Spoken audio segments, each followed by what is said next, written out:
તો અરુણાચલ પ્રદેશના કામેંગ સેક્ટરના ઊંચાઈવાળા વિસ્તારમાં હિમસ્ખલનમાં ફસાયેલા ભારતીય સેનાના 7 જવાન શહીદ થયા છે। સત્તાવાર સૂત્રોના જણાવ્યા પ્રમાણે શહીદ 7 જવાનોના મૃતદેહ હિમસ્ખલન ધરાવતા વિસ્તારમાંથી મળી આવ્યા છે। અત્રે ઉલ્લેખનીય છે કે સેનાની એક ટુકડીએ ગત રવિવારે સર્જાયેલા હિમસ્ખલનમાં ફસાઈ ગઈ હતી। મળતી માહિતી પ્રમાણે છેલ્લા કેટલાક દિવસથી આ વિસ્તારમાં ભારે હિમવર્ષા થઈ રહી હતી।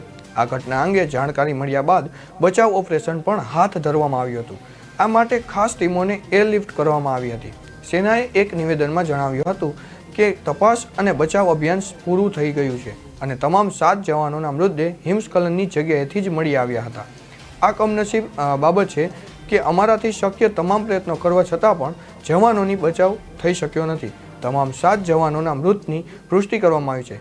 જે જગ્યાએ હિમસ્ખલનનો જવાનોએ ભોગ લીધો હતો તે જગ્યા સમુદ્રની સપાટીથી 14,500 ફૂટની ઊંચાઈ પર આવેલી છે અને આ છેલ્લા કેટલાક દિવસથી ભારે હિમવર્ષાથી થઈ રહી છે।